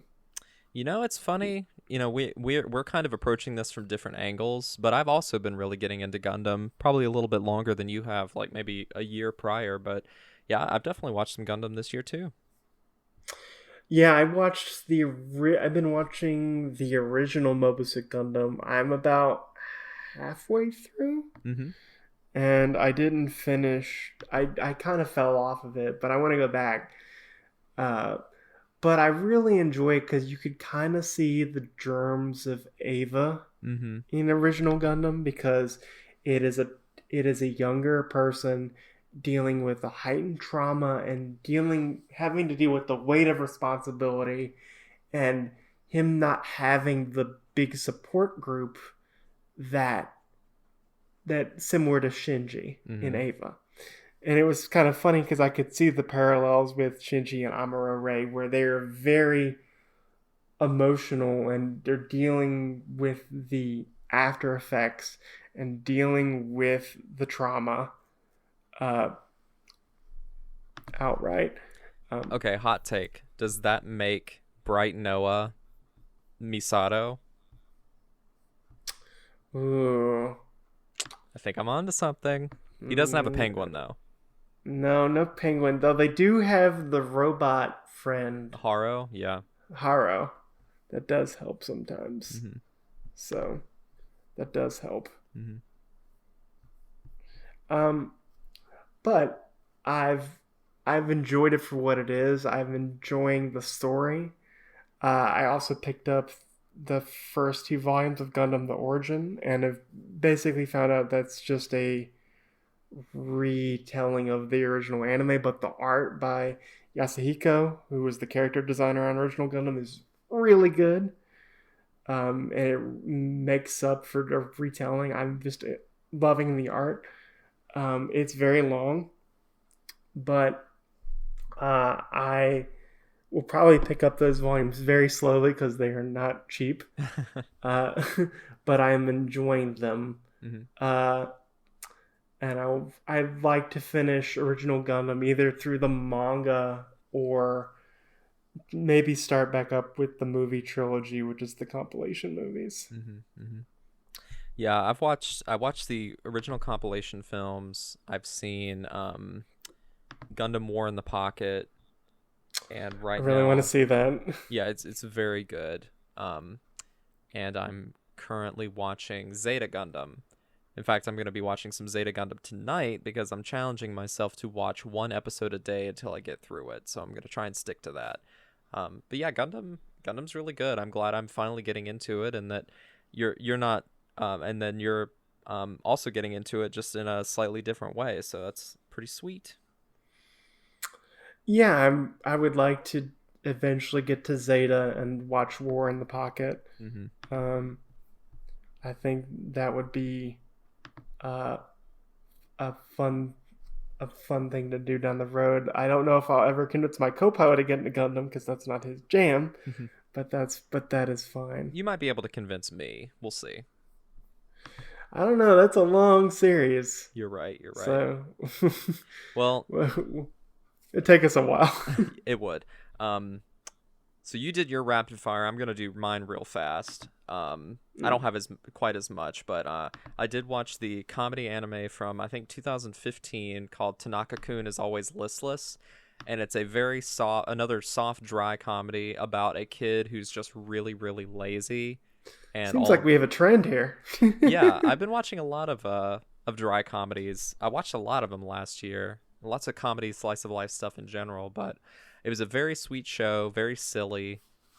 Just the ways that the main character tries to get out of doing anything ever is very entertaining, and the way his friends just sort of have to structure their lives around his laziness is also pretty funny. So, a very sweet show. I'd recommend it. Um, a Netflix exclusive film that came out that I thought was really beautiful and very cute was called Words Bubble Up Like Soda Pop, and it's basically a love story between a teenage kid who works at a shopping mall at a store at a basically like an elder daycare center, um Mm-hmm. he meets a girl who is a live streamer on basically Twitch or TikTok or whatever. She's like an internet celebrity, and they like become good friends and like have a crush on each other, and they go through this mystery where they try to find this missing vinyl record that's really important to them. Very sweet movie. It's on Netflix. Please check it out if you like really bubbly, cute things. It's excellent. I only watched one Lupin the Third thing. I watched Crisis in Tokyo. Very good. Woo! 90s Lupin special. Probably one of the better ones that I've seen, for sure. Really entertaining. I finally watched oh gosh, why am I forgetting his name? The guy at Ghibli that's not Miyazaki. Takahata? Yes, I'm going to start that over. I finally watched Isao Takahata's Pompoko, like the movie with the tanuki with the giant balls.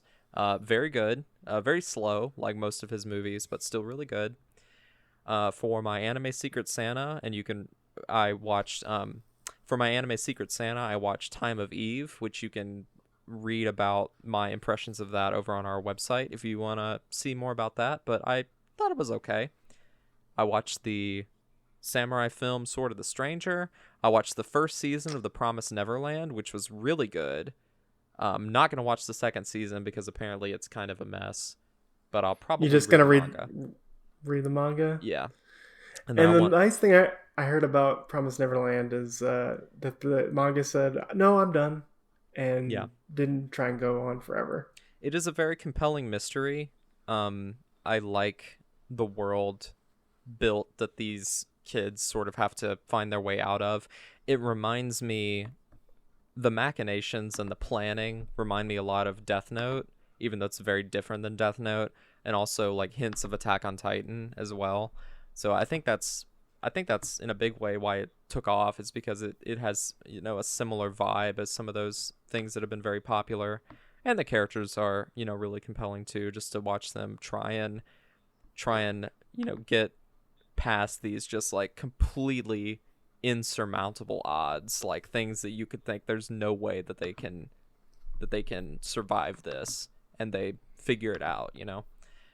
And then finally, the best for last, Tori and I just last week watched this all in one sitting. It is the absolute masterpiece stop motion short series called Pui Pui Molcar. You've probably heard of it, but if you haven't heard of it, check out Molcar. It will change your life for the better. You will be a better person after having watched Molcar. It's all on Netflix. Each episode's like 5 minutes, and it's just these wacky little adventures of these like felt mole cars, like the animal moles, like they're also cars, and it's really silly. It's just incredible. We need more Molcar in our lives, all of us. It would make us all better people. World peace can be found if just everyone would watch Molcar. And before we get to questions, just as kind of a final thought, it's interesting just hearing our back and forth. It seems like each of us had kind of a trend where you were doing either more comedies or more kind of younger coming of age 20s stories, or kind of dry comedies. And me, I was doing either kind of older shows like Gundam or Fist of the North Star, or more stuff that was kind of series of the season. Mm-hmm. From what I noticed from my list. Yeah, definitely. And I think just generally speaking, because of our watch habits, you typically stay more in tune with, current releases than I do. I'll watch maybe a few things that came out in any given year, actually in that year. But most of the time, I'm just always in perpetual backlog mode. I would like to be able to get out of that at some point, but just watching weekly stuff is difficult for me. I get it. And also just the sheer number of shows, it's hard to keep track of. Like, for this current season that we're on, I'm only watching one show, which is Takagi-san Season 3. And that's all I really care about. Got you. It's good to have slow seasons sometime. Mm-hmm. All right. Well, that's basically all that we have, but we did solicit our community to give us some of the things that they really like to watch in 2021. So our first one up is from at Gcorijo on Twitter. He says he gave a short list and said Ava 3.0 plus 1.0. He said it is more of a spiritual end than a definitive end, in his opinion. Still, the film almost made me cry, thrilled me, and emotionally satisfied me. It feels great to have grown up with Shinji based on how he and the pilots look in the last scene. He also said he watched Farewell to Space Battleship Yamato, which is slowly becoming a fan. Slowly becoming a fan. He is slowly becoming a fan of this franchise because of 2199. And this end of Evangelion style final film that was supposed to be an end to the Yamato franchise.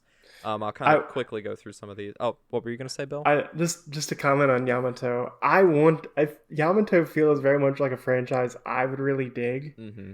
I wish whoever owns Yamato would make it more widely available. I know Daryl Serratis said this too. Mm-hmm. Like it's frustrating that 2199 and the older Yamato stuff is not available anywhere. Well, the newer stuff is on Funimation. Like 2199, the reboot is available. Oh, that's good. Yeah. But I guess I would like it to be more widely available on more services, and also the older stuff too. Like there's a bunch of Yamato movies that are not available here in the States. Very true. It's like a big blind spot that we That's so weird because like Star Blazers was a massive part of like early anime on television in the West, but nowadays it's like that original Star Blazers or Space Battleship Yamato is like nowhere to be found. It's like you've got the reboot and that's great, but all that older stuff is just not available. And it's weird because 2199 is called Star Blazers 2199 because of they think, oh, that's a name people know in the United States. It is funny, isn't it? And I'm just like, no. And maybe they're afraid of just using the Yamato name because that was a Japanese battleship in World War II. Maybe. But I would think at this point, most people wouldn't care. Right. He also talks about watching Project A-ko for the first time, and he says the new Blu-ray looks awesome. I cannot wait to get mine in the mail, but it's just taking a bit, but that's okay. He watched Patlabor 2, which he describes as a slow, taunt, but gripping political thriller from Oshii. I need to rewatch Patlabor 2 sometime. Patlabor 2, I think, is enjoyable, but you have to kind of know going in that it's not the OVA series or the first movie. Right, it's very different in tone from the TV and the OVA stuff. He said he watched the TV show of Dirty Pair, the 80s one. He said, I've only seen a couple of episodes, but I enjoyed the action and laughed out loud at the humor so much. I pledged for that Let's Dub Dirty Pair Kickstarter from 2021. So did I. So I'll be excited to see that in like 5 years whenever it finally comes out, as all Kickstarters do. And finally, he said, Your Name. Took me long enough to see this. Everyone was right. This romance film was excellent. And I can kind of agree. Yeah, I enjoyed it when I watched it. So our collaborator and friend Will basically asks a similar question that you kind of already addressed. He says, here's my question. Given you both will have already talked about the anime of the year, Odd Taxi, how do you see the announced movie going? Any hopes or predictions? Will it just be a retelling of the events from the show? Like I said before, I think it's just going to be a retelling with maybe them answering that cliffhanger. The tease that they did at the end. I don't think so. Or they might, but I'm really hoping they don't because I liked that they left you with one last mystery. And I haven't seen Odd Taxi, so I can't speak to it whatsoever. You should add that to your 1 episode a day plan. It's probably a good idea. Our other contributor, Ryan, asks, why are you still watching anime in the year of our Lord 2021? To which I say, it's now 2022. But, you know, that's a great question. I have a crazy co-pilot. Yes. That's why. And then, let's see. Our good friend Basil asks, do you think Tobias is sad you didn't ask him on? To which I'll say, Tobias is always invited. He can come on anytime. This is part of his podcast after all. Very important question. What dirt does Bill have on Austin to hog all of his attention? I have no dirt because this man is very busy. I'm amazed I was able to schedule him for the podcast. Yes, I'm intentionally aloof. He also gives his list. He also gives his list. Sports anime bests. He says Megalobox No Man, Burning Comedy, Backflip, Remain, and Skate the Infinity. Returning bests being Dragon Quest Dai, Beastars, and the Slime anime. Best of the bests are Odd Taxi, and of course, the best anime, Final Fantasy XIV Endwalker. My brother's grips are firmly into that game / anime. Congratulations, he won. Probably will never get into it because it's too long, even for me. And then finally, our Patreon producer-san, Dylan, asks, or he says, Laid Back Camp Season 2 and Odd Taxi are probably the top of the list. The last Eva movie was good, but rewatching them all back-to-back was very heavy. And he rewatched a few older series and forgot how much he liked Morbido. I immediately responded to him with the Morbido because Morbido love makes me so happy. It's so underrated. I think it can be very Ghibli-esque at times. It's got a beautiful soundtrack. It's one of the few things that Kenji Kamiyama did after Ghost in the Shell that was good. He did this, and then his career has just gone downhill ever since. I'm sorry, Ghost in the Shell Netflix show. I'm so glad you got the original English dubcast, but man, it was bad in terms of its animation style. But yeah, Morbido's great. I'm going to make someone finish that show because I want to have somebody else to talk to about it. Well, hey, I've got your copy of it that you asked me to order during the Sentai sale. It's right here, so next time you watch it, it'll be in crisp, glorious HD. I was so glad to get that and get rid of that horrible stacking Anime Works release. Curse you, Anime Works DVD stacking. It was pretty bad. Well, Bill, I think that brings us to the end of this episode, unless there's anything else you wanted to cover. No, I think I got most of everything I did. Oh, I guess my final things was I did try Cyborg 009 2001, and I felt like I enjoyed it for what it was, but one, it was very long, and it didn't really have a central plot. It was very much like a tokusatsu show, very much like Case of the Week. And while I enjoyed it, it didn't keep me engaged in the long run. But I enjoyed it for what it was, and it looked pretty good for the time. So yeah, I think but you've basically covered most of what I've watched. I've watched a lot of shows. Really quick, final question. Off the top of your head, quickly, without thinking about it too hard, if you had to recommend just 3 things out of your list of things that you watched last year that people should absolutely check out, what would they be? Oh, okay. Odd Taxi, Megalobox, and Glass Mask.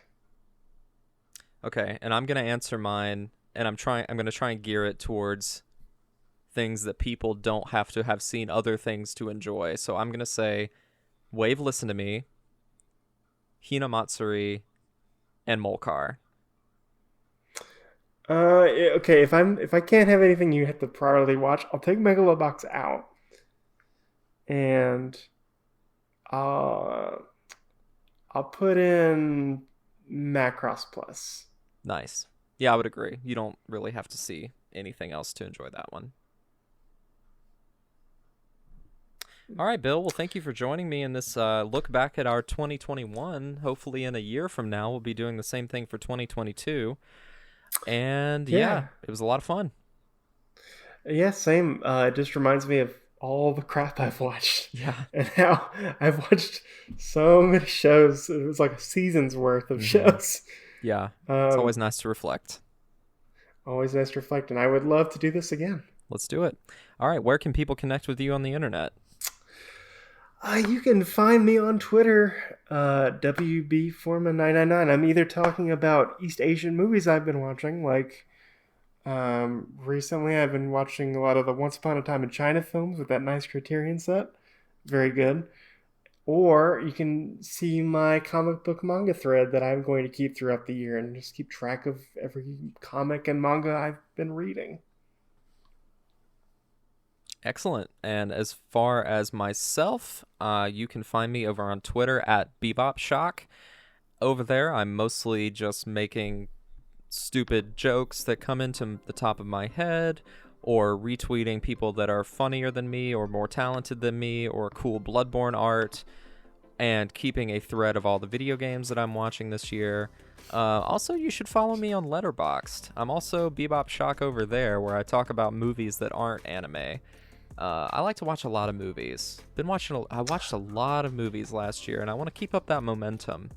So yeah, follow me on Letterboxd too. Again, at Bebop Shock. But also, I'm also on Letterboxd too. yeah, Letterboxd is awesome. Yes. If you want to find the best updates on the podcast, you can follow us at TI_anime on Twitter. We also have a website, thirdimpactanime.com, where we post show notes of all of our episodes. And you can find us on our YouTube channel, as well as on most other podcast services that you can think of. If you'd like to support us financially, we would really appreciate it. That would help us keep the lights on and put a nice little smile on our face. You can check us out over on Patreon at patreon.com/thirdimpactanime. And I think that's about it. So I guess we're just going to sign off, and we will see you in the next episode. Always have a co-pilot. Yes.